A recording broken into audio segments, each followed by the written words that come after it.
mana ada hak, di sana ada kemungkinan menuntut, memperolehnya atau memperbaikinya apabila hak tersebut dilanggar. Assalamualaikum warahmatullahi wabarakatuh. Salam Om Swastiastu, Namo Buddhaya, salam kebajikan dan sejahtera bagi kita semua. Tak kenal maka tak sayang. Dewan juri yang kami hormati, perkenalkan kami dari tim Aristoteles dengan saya sendiri Uswatun Hasanah sebagai pembicara pertama. Sebelah kanan saya Muhammad Alif Saifullah selaku pembicara kedua dan sebelah kiri saya M. Asamutadi selaku pembicara ketiga. Pada perdebatan kali ini, kami berada di standing posisi pro dengan mosi perdebatan pembelajaran tatap muka di masa pandemi. Perlu diketahui, Dewan Juri yang kami hormati, bahwa adanya pembelajaran tatap muka di masa pandemi dinilai sangat efektif dan dengan melihat perkembangan penurunan angka positif COVID-19 di akhir bulan Agustus sampai Oktober, sehingga perlu diadakannya pembelajaran tatap muka meskipun pembelajaran tatap muka dilaksanakan dengan tidak semua siswa atau mahasiswa, melainkan dengan adanya pembagian 2 kelompok dan 1 kelas dengan jam pembelajaran yang berbeda. Dengan begitu, mahasiswa atau siswa mendapatkan apa yang ia tidak dapatkan ketika pembelajaran non-tatap muka.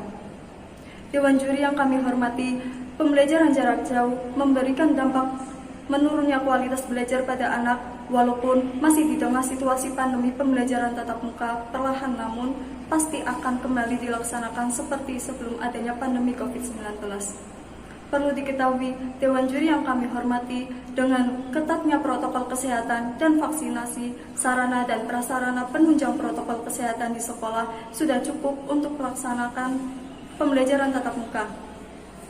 Dewan Juri yang kami hormati, duduk di depan layar sudah menjadi rutinitas yang tidak terelakkan bagi para pelajar di masa pandemi karena tuntutan melakukan pembelajaran jarak jauh. Sebagian melihat kebijakan ini sebagai sesuatu yang disayangkan karena sekolah yang awalnya ada yang menjadi tempat dan waktu berinteraksi dengan guru dan teman sudah menjadi sirna karena interaksi online tidak terasa nyata.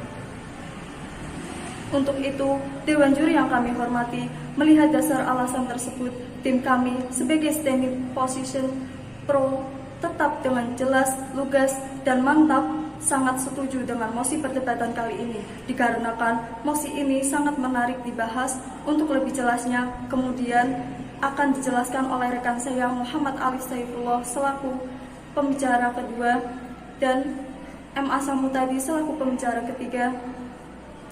Terima kasih. Justitia etium jusque tribuere. Keadilan diberikan kepada tiap orang apa yang menjadi haknya.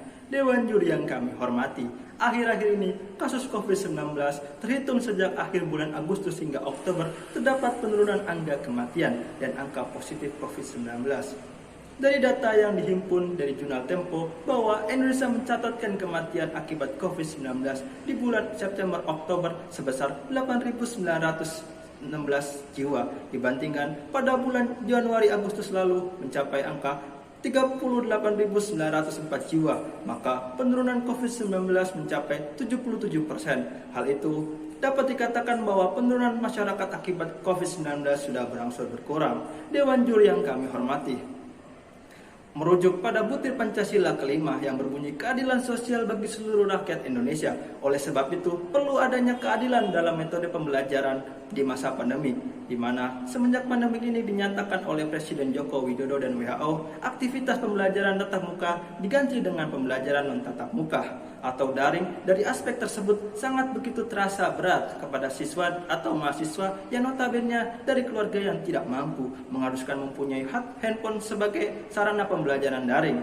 Dewan juri yang kami hormati, dari hal tersebut, apakah pemerintah dapat memberikan rasa keadilan untuk rakyatnya dikala rakyatnya harus berjuang terhindar dari virus COVID-19 dan juga berjuang untuk selalu belajar?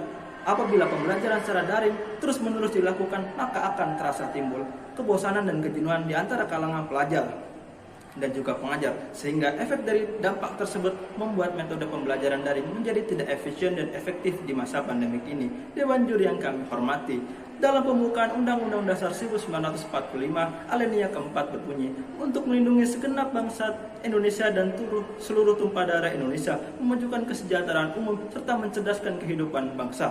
Melihat hal itu, negara harus dapat memberikan suatu kebijakan agar mensejahterakan kehidupan rakyatnya dengan cara membuat sistem pembelajaran kembali normal di tengah pandemi supaya cita-cita tersebut dapat tercapai.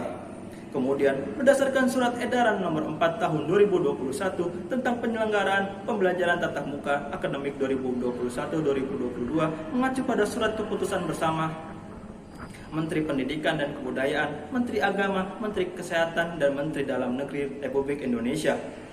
Dewan Juri yang kami hormati, berdasarkan SKB 4 Menteri Nadiem Makarim menjelaskan bahwa ada 3 poin penting yang harus diperhatikan perihal sekolah tatap muka pada semester ganjil 2021-2022, yakni keputusan untuk membuka sekolah harus mendapatkan persetujuan bukan hanya dari pemerintah daerah, tapi juga dari pihak sekolah dan komite sekolah yang merupakan perwakilan orang tua murid. Kemudian orang tua tidak perlu khawatir karena sekolah tidak bisa memaksa anak itu untuk ke sekolah jika tidak mendapatkan izin dari orang tua. Selanjutnya, sekolah PTM dapat satu sesi sekelas hanya boleh sekitar 50%. Begitu juga dengan protokol kesehatan seperti memakai masker dan juga tetap diwajibkan.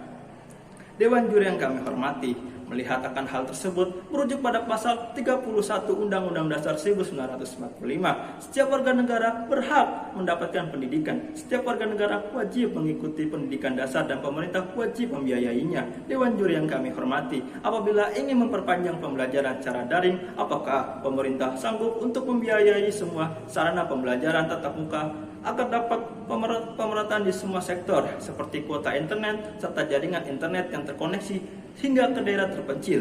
Kemudian apabila ada siswa atau mahasiswa yang kurang mampu untuk membeli handphone sebagai alat pembelajaran secara daring, yang artinya negara harus sanggup membiayai hal itu semua untuk menambahnya suatu anggaran negara.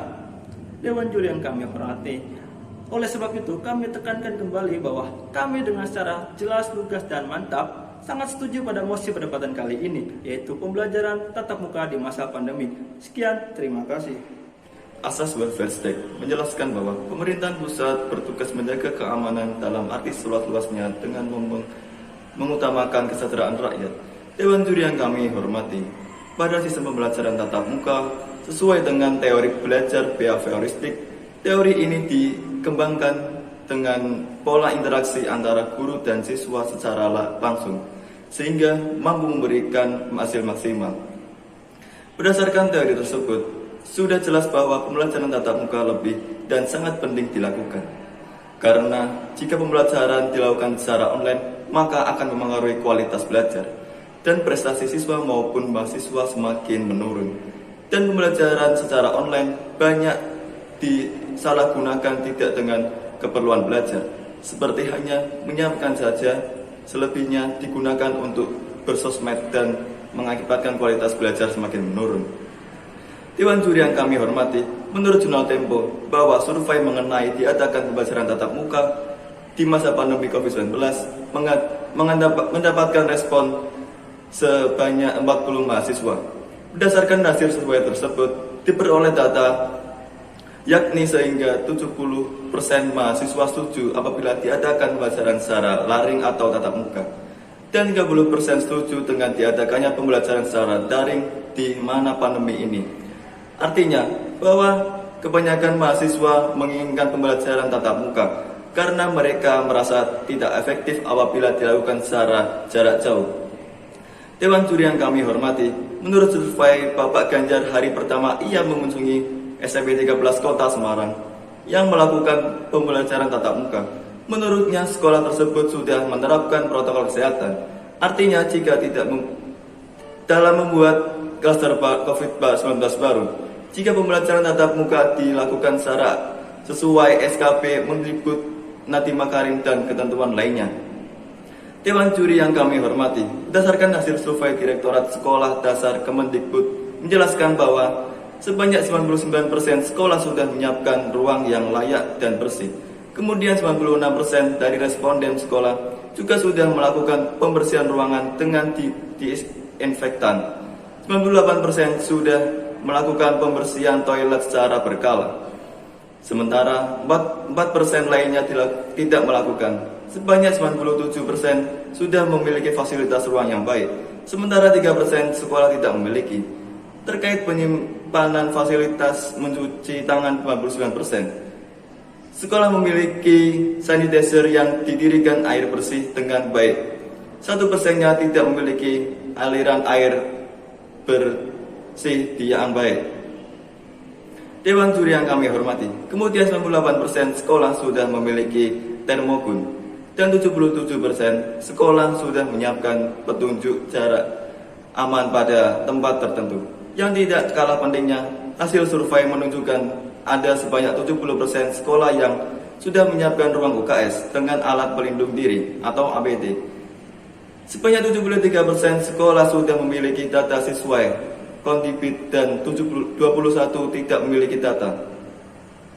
Dewan Juri yang kami hormati, dari survei ini diketahui bahwa sekolah telah berupaya menyiapkan kegiatan belajar tatap muka dengan melakukan koordinasi dengan pihak-pihak terkait, membuat satuan tugas COVID-19, mengutamakan pelaksanaan protokol kesehatan dan melakukan sosialisasi kebiasaan baru. Dewan Juri yang kami hormati, dengan begitu jelas bahwa dari survei menunjukkan lebih banyak sekolah yang sudah siap dengan diadakannya pembelajaran tatap muka. Untuk itu, Dewan Juri yang kami hormati melihat bahwa pembelajaran tatap muka di mana pandemi ini sangatlah efektif dan berdampak positif terhadap pendidikan. Maka sekali lagi saya tegaskan dengan jelas, lugas dan mantap kami sangat setuju pada mosi percepatan kali ini. Sekian, terima kasih. Yang mulia Dewan Juri yang kami hormati, tibalah pada penghujung perdebatan kali ini yang sudah berjalan dengan objektif, komprehensif, dan sistematis. Adapun kesimpulannya dapat kita ambil dari argumentasi yang telah kami sampaikan bahwa kami setuju dengan adanya mosi perdebatan pada kali ini. Di dalam pembukaan Undang-Undang Dasar 1945 alinea 4 berbunyi untuk melindungi segenap bangsa Indonesia dan tumpah darah Indonesia, memajukan kesejahteraan umum, serta mencerdaskan kehidupan bangsa. Melihat hal itu, negara harus dapat memberikan suatu kebijakan agar mensejahterakan kehidupan rakyatnya dengan cara membuat sistem pembelajaran kembali normal di tengah pandemi supaya cita-cita tersebut dapat tercapai. Kemudian, pada SKB 4 Menteri Mendikbud Nadiem Makarim, pembelajaran tatap muka pada semester ganjil 2021-2022 sekolah PTM dalam satu sesi kelas hanya boleh 50%. Begitu juga dengan protokol kesehatan seperti pemakaian masker, mencuci tangan, dan cek suhu juga harus tetap diwajibkan. Berdasarkan survei menunjukkan bahwa kebanyakan pelajar lebih menginginkan untuk pembelajaran tatap muka, karena menurutnya lebih efektif daripada pembelajaran secara online. Pembelajaran secara tatap muka dilakukan sesuai SK Kemendikbud dan ketentuan lainnya. Dan lebih banyak sekolah yang sudah siap dengan diadakannya pembelajaran tatap muka. Pembelajaran tatap muka di masa pandemi ini sangatlah efektif dan berdampak positif terhadap pendidikan. Oleh sebab itu, kami memberikan solusi agar pembelajaran tatap muka tetap dilaksanakan tetapi sesuai dengan SKB Mendikbud dan ketentuan lainnya. Menaati prokes saat dilaksanakan pembelajaran tatap muka. Dewan Juri yang kami hormati, sekali lagi kami tegas secara jelas, lugas, mantap bahwa kami sangat setuju dengan mosi perdebatan kali ini. Sekian, terima kasih. Wassalamualaikum warahmatullahi wabarakatuh.